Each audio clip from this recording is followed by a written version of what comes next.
चला तर मग बघूया पुढचा न्यूमरिकल नंबर 14. ओके. सो हा न्यूमरिकल जो आहे तो बँकिंग ऑफ रोड या कन्सेप्टवरती डिपेंड आहे. बघूया आपण काय. So part of racing track is to be design for a curvature of 72 metre.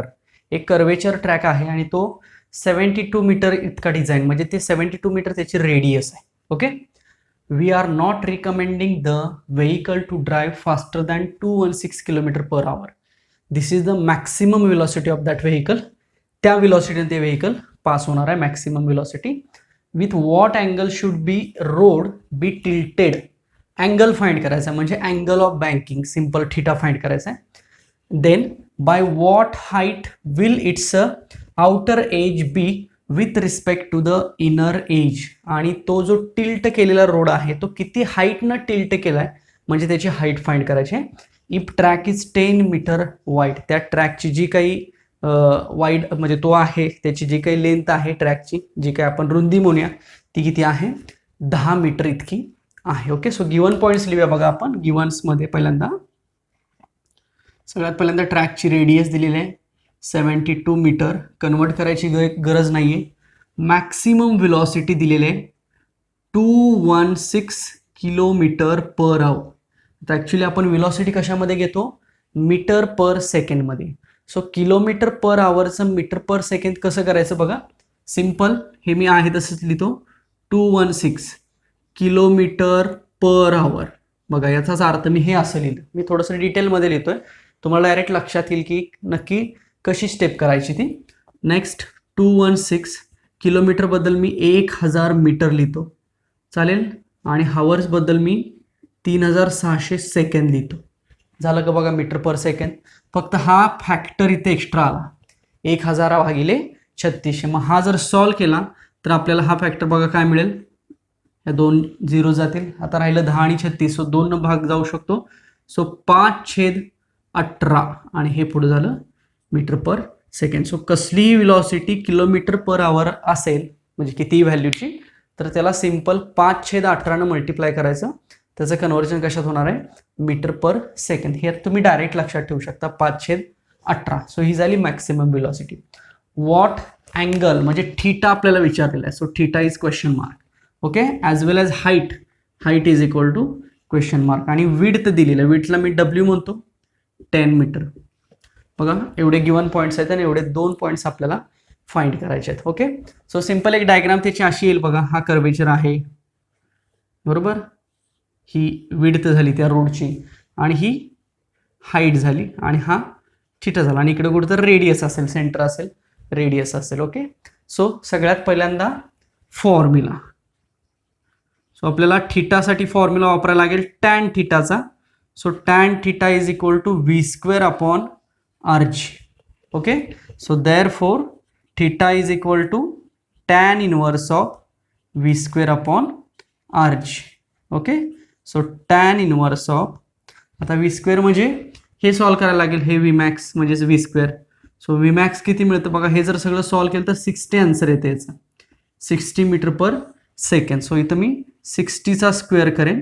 Upon R किती आहे 72 आणि G किती असतं 9.8. आपण G ची व्हॅल्यू कन्सिडर करतो ना कधी कधी 9.8 मीटर पर सेकंड स्क्वेअर, कधी कधी 10 इतकी सुद्धा, नियर अबाउट 10 आहे म्हणून 10 सुद्धा व्हॅल्यू दिली जाते G ची. सो आपण ही पुट केली. सो आपल्याला थिटा, आता हे सॉल्व करायचं माहिती आहे, तुम्हाला सांगितलेलं आहे. हे 3600 येणार आहे. याचा लॉग बघा, याचा लॉग बघा, ह्या दोघांच्या लॉगची बेरीज करायची. आलेली बेरीज 3600च्या लॉगमधनं मायनस करायची आणि त्याचा अँटी लॉग बघायचा. जे काही इथं आन्सर येईल ते इथं लिहायचं आणि त्याचा टॅन इनवर्स बघायचा. तर टॅन इनवर्स पण कसा बघायचा हे बघितलेलं आहे. सो मी सॉल्व केलेला आहे, त्याचा आन्सर मी सांगतो 78.69. 78.69. सो ही व्हॅल्यू मिळते थिटाची. So this is nothing but the angle that should be road be tilted. जो रोड टिल्ट झालेला आहे तो इतक्या अँगलनं टिल्ट झालेला आहे. आता बघा आपल्याला विड्थ विचारलेली आहे. ओके. जर आपण हा ट्रायंगल कन्सिडर केला तर याच्यामध्ये आपण साइन थिटा काय म्हणू शकतो, H अपॉन विड्थ असं म्हणू शकतो बरोबर. सॉरी, हाईट विचारलेली आहे आपल्याला. सो आपण याच्यामध्ये साइन थिटा वापरला तर sine theta is equal to H upon width. Therefore height is equal to width into sine of theta. So width किती आहे 10 मीटर आहे आणि साइन ऑफ थिटा किती घ्यायचा आता हा 78.69 डिग्री घ्यायचा. आता बघा हे कॅल्क्युलेशनला कसं लक्षात ठेवू शकता 78.69 आहे म्हणजेच हा 78.70 घेतला तरी चालेल बरोबर म्हणजे 0.7 आहे पुढं बरोबर मग 0.7 म्हणजे मिनिटं 42. सो तुम्ही 78 डिग्रीमध्ये 42 मिनिटाची व्हॅल्यू बघायची जी काय व्हॅल्यू असेल ती इथे लिहायची. ओके सो ती व्हॅल्यू नियर अबाउट 0.98 इतकी येते. हे मी सॉल्व केलेलं आहे. सो हे लक्षात येते का बघा साइन 78.7 किंवा साइन 78 डिग्री 42 मिनिट. सो साइनच्या कॉलम पेजवरती जाऊन नॅचरल साइनमध्ये 78 डिग्रीला 42 मिनिटाची व्हॅल्यू शोधायची ती व्हॅल्यू इथं लिहायची त्याला 10 आता मल्टिप्लाय करायचं. सो हे near about 9.8 metre. So this is nothing but the height of that particular road. So this is the solution.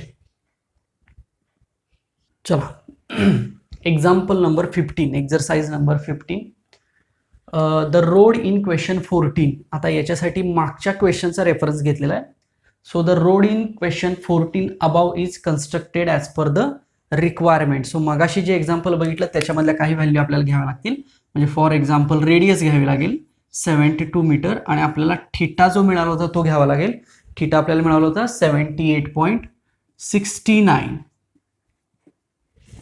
okay 78.69 is the value of theta. okay the coefficient of static friction between tires of vehicle on this road is 0.8. so mu ची value दिलेली आहे 0.8. these are some given points. okay next will there be any lower speed limit. तर तिथं असलेलं minimum speed limit किती असेल एकतर असेल का तर असेल मग ते किती असेल तर V minimum is equal to question mark. आणि पुढचा प्रश्न आहे की by how much can the upper limit exceed in this case. या केसमध्ये अप्पर लिमिट असू शकतं का व्हेलॉसिटीचं किंवा मॅक्सिमम व्हेलॉसिटी असू शकते का असा हा पुढचा प्रश्न आहे. पण आपल्याला पहिल्यांदा आधी मिनिमम व्हेलॉसिटी फाइंड करावी लागेल. आता आपण बघा बँकिंग ऑफ रोडमध्ये 3 कन्सेप्ट बघितले होते. एक प्लेन म्हणजे मॉडरेट स्पीडसाठीची व्हॅल्यू बघितली होती किंवा ऑप्टिमम स्पीडचं आपण इक्वेशन बघितलं होतं. नेक्स्ट मिनिमम व्हेलॉसिटीचं इक्वेशन बघितलं होतं आणि नेक्स्ट मॅक्सिमम व्हेलॉसिटीचं इक्वेशन बघितलं होतं. पहिल्या केसमध्ये आपण फ्रिक्शन कन्सिडर केलं नव्हतं.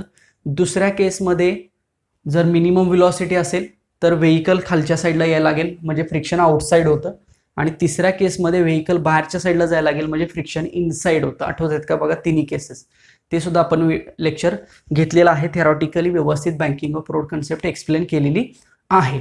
सो त्यातला व्ही मिनिममचा फॉर्म्युला आपल्याला वापरावा लागेल. ओके सो फॉर्म्युला काय होता बघा V minimum is equal to so formula V minimum is equal to R G under रूटमध्ये R G tan of theta minus mu s upon 1 plus mu s tan theta. बघा हा V मिनिममचा formula होता R G under रूटमध्ये into tan of theta minus mu s upon 1 plus mu s tan theta. तर आता या सगळ्या value आपल्याकडे आहेत बघा. अंडर रूट आरची व्हॅल्यू आहे 72 जीची आहे 9.8 टॅन ऑफ 78.69 बघू शकतो मायनस 0.8 बघू शकतो upon 1 plus 0.8 into tan of 78.69 बघू शकतो. तर हे कॅल्क्युलेशन तुम्हाला स्वतः करावं लागेल. अगदी सिम्पल आहे. स्टेप बाय स्टेप कसं जायचं बघा. पहिली स्टेप ही करायची मल्टिप्लिकेशन ॲज वेल ॲज हा बघायचा टॅन ऑफ 78 इथं पण टॅन ऑफ 78 बघायचा. पहिल्या स्टेपमध्ये आहे तसं लिहून घ्यायचं.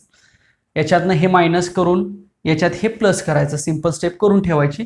आतमधलं सगळ्यांचं मल्टिप्लिकेशन बघायचं आणि नंतर त्याचा स्क्वेअर रूट बघायचा. ओके सो हे सगळं झाल्यानंतर तुम्हाला मग आन्सर मिळेल. सो जे काही आन्सर मिळणार आहे ते मीटर पर सेकंड मिळेल. सो मीटर पर सेकंडमध्ये माझं आलेलं आहे 24.6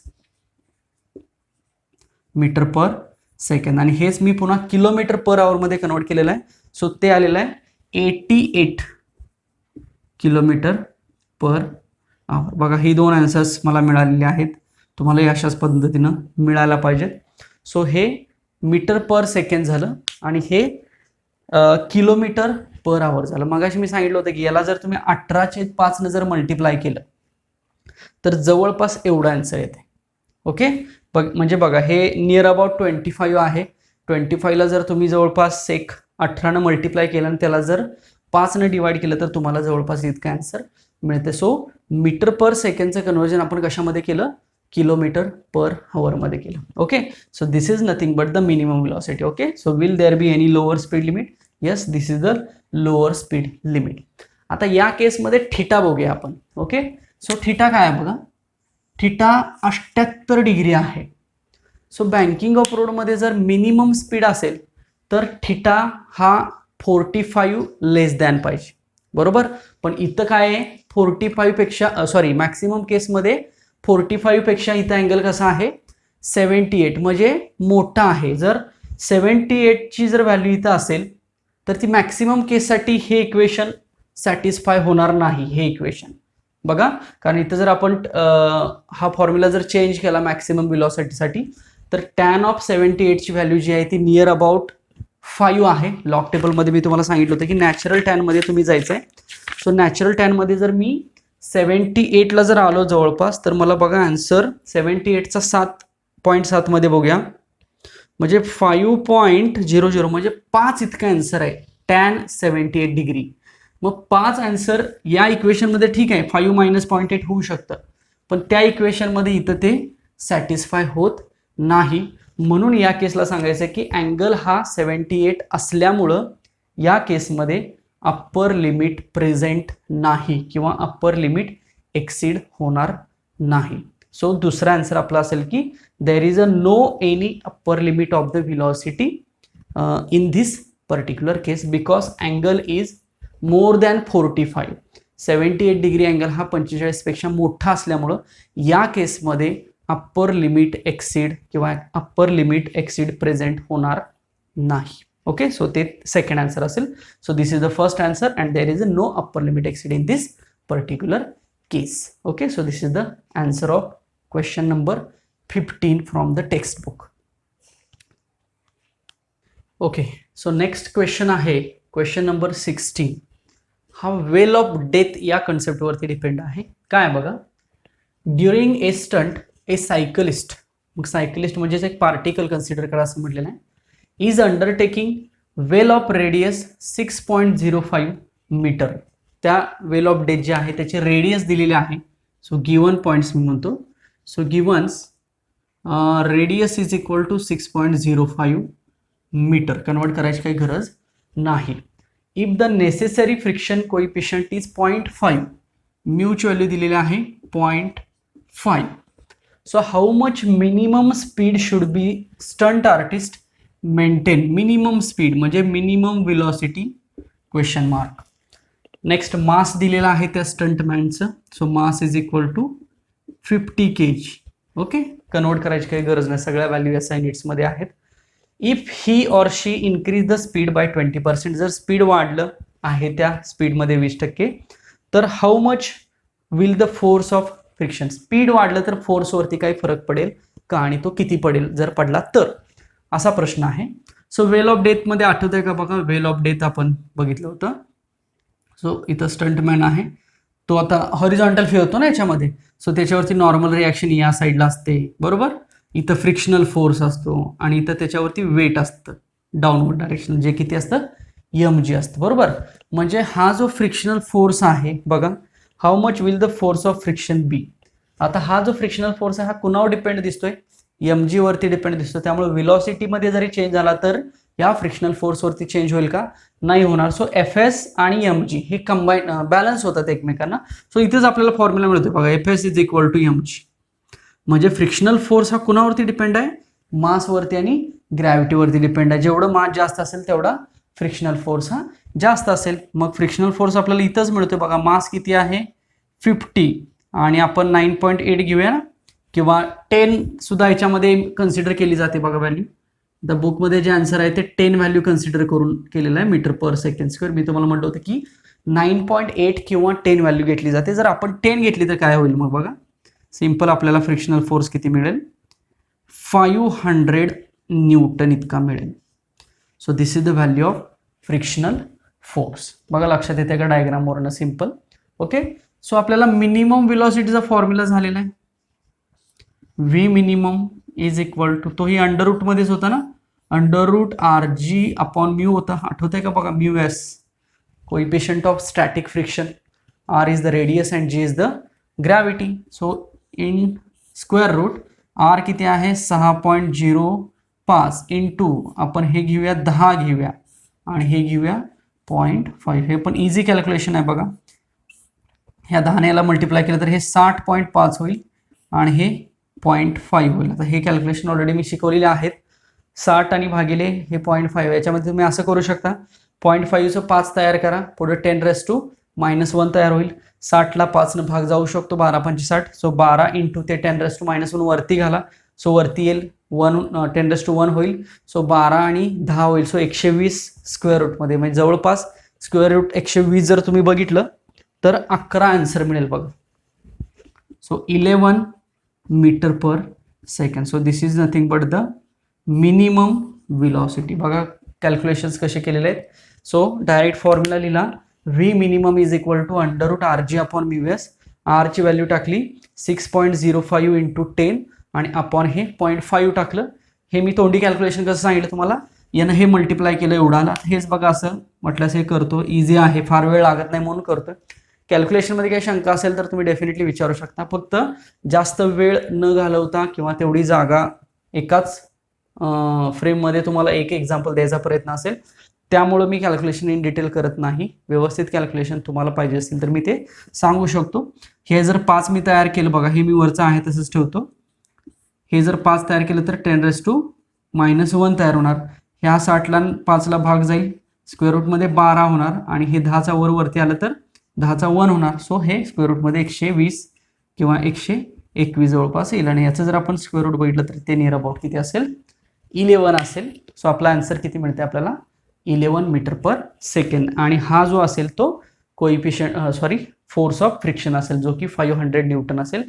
तो mg वरती डिपेंड आहे म्हणून, म्हणजे मास इंटू ग्रॅव्हिटी केलं की आपल्याला डायरेक्ट आन्सर किती मिळालं 500 न्यूटन इतकं मिळालं. So this is the answer of question number 16. बघा क्वेश्चन नंबर 14, क्वेश्चन नंबर 15 आणि क्वेश्चन नंबर 16 हे 3 न्यूमेरिकल्स आपण आजच्या लेक्चरमध्ये डिस्कस केलेले आहेत. तुम्हाला विनंती आहे की आपण टेक्स्टबुक घ्या, टेक्स्टबुकमधलं न्यूमेरिकल व्यवस्थित क्वेश्चन आधी लिहा आणि त्याच्या खाली हे सगळे आन्सर्स व्यवस्थित कंप्लीट करा, जेणेकरून पुन्हा रिव्हिजनसाठी ते उपयोगी पडतील. ओके, सो आपण पुढच्या लेक्चरमध्ये उरलेली सगळी न्यूमेरिकल जी आहेत ती संपवायचा प्रयत्न करूया. म्हणजे ह्या 3 लेक्चर्समध्ये आपल्याला ही अनसॉल्व न्यूमेरिकल्स आहेत ती समजून घेता येतील. म्हणजे जवळपास आपला एक 12 ते 13 व्हिडिओ लेक्चरमध्ये हा टॉपिक संपतोय. अजून सीईटीचं एक लेक्चर आपण याच्यावरती घेऊया. सो 13 ते 14 टॉपिकमध्ये हा सीईटी पूर्ण रोटेशनल डायनॅमिक्सचा टॉपिक संपतोय असं आपल्या लक्षात येते. सो सगळ्यांनी एकदा व्हिडिओ सिरीज व्यवस्थित बघा. काही त्याच्यामध्ये शंका असतील तर डेफिनेटली विचारा. आपण भेटूया पुढच्या लेक्चरला. पुढचे सगळे न्यूमेरिकल्स डिस्कस करूया टेक्स्टबुक प्रमाणे. Okay, thank you so much.